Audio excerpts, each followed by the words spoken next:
Welcome. Take It Up with Jessica Lee. I'm here with Eric Vincent, who is the sales director at AdTheorent. Welcome to the show, Eric. How are you? Doing great, Jessica. I'm excited to talk to you about this machine learning that helps you to create predictive, personalized content for advertising, right? Or is it for displaying content? Explain to us about this. All right. AdTheorent is a machine learning platform for advertising. And what we do is we use machine learning to collect, organize, analyze data to make decisioning for advertising. Okay, well, I know that when we are online shopping, if I've been searching for some product, I'm suddenly getting a lot more advertising around that whole new product line.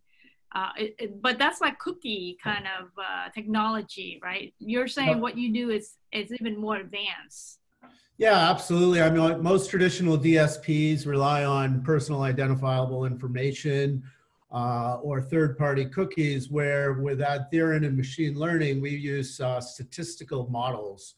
So we're inherently GDPR and CCPA compliant just by using the statistical models and not relying on third-party cookies.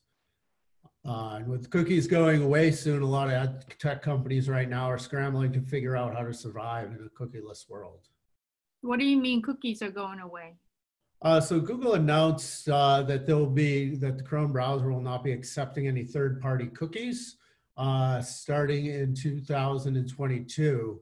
So without third-party cookies, means 38 third-party audiences like behavioral targeting will have a lot less scale and impact. And without the ability to identify users, again, using that cookie data, retargeting, one of the most effective tactics for online marketing, it goes away. It becomes very, very limited. Okay, so then what are those advertisers going to do? What's the next best thing? So that's as an industry as a whole, that's what that's what everybody's scrambling to figure out is what's the next best thing. Whereas AdTheorent is uniquely positioned, where when we built the platform back almost 10 years ago in 2011, we built it using statistical models to identify users that will be most receptive to receiving ads, versus going the traditional route, which most DSPs rely on, which is third-party data as well as third-party audiences and retargeting. So give me an example then. If I'm looking for a paddleboard, stand-up paddleboards are very popular now and it's in high demand. If I start looking for that, what can I expect as advertising displays?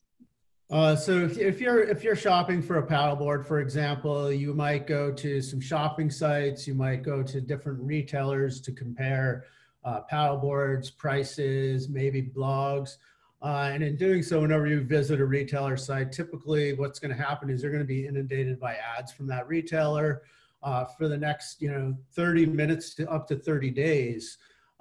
Whereas after you make that purchase, those ads become completely irrelevant to you. So what AdTheorent uses machine learning for is where we're analyzing every ad call to determine and assigning a predictive score, saying if we serve this user an ad, how likely will they be to take the desired action, and whether that's by a paddleboard or perhaps by a flotation device, a life jacket or a paddle. So based on that predictive score, we're going to serve that user an ad. So rather than just relying on historical data, we're actually looking at historical data as well as real-time activity to assign a predictive score. And if that predictive score is higher than the predetermined threshold, then we're going to serve that user an ad. So if we serve you that ad for a life jacket and you convert, that's great, right? However, if you don't convert, what we're doing with machine learning is it's all about the feedback loop. So we're going to take that data, we're going to process that data, and then the next time we make a decision to serve an ad, that data of your purchase or non-purchase is factored in to the decision to serve an ad to users. That's true. If I'm going to buy a paddleboard, I'm going to need to buy all kinds of accessories to go with this sport. So that makes sense. Now you handle the strategic accounts as a sales director.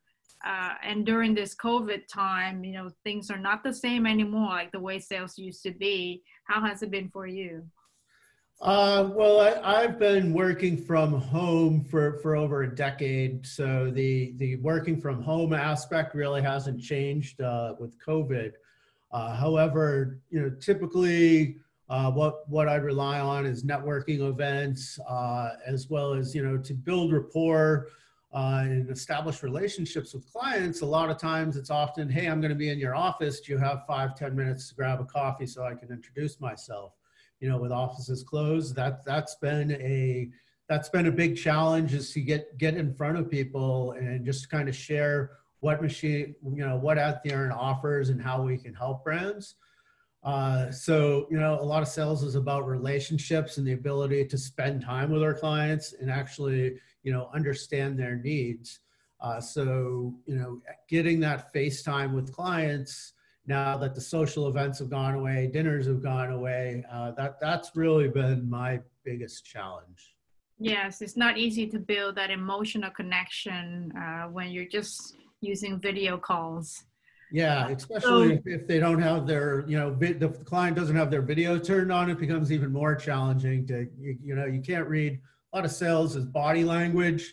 And without that video, it makes it very challenging. So how have you tried to overcome that? Well, I mean, I spent my entire career in sales, and I can say that from my perspective, there's just a lot of characteristics that make strong salespeople, like a good personality or tenacity, drive, product knowledge. But one thing that's crucial, believe it or not, is empathy, right? Empathy, you know, the ability for a salesperson to feel as their client does, it's irreplaceable. So to be able to uncover the client's needs and pain points is, you know, critical for my success.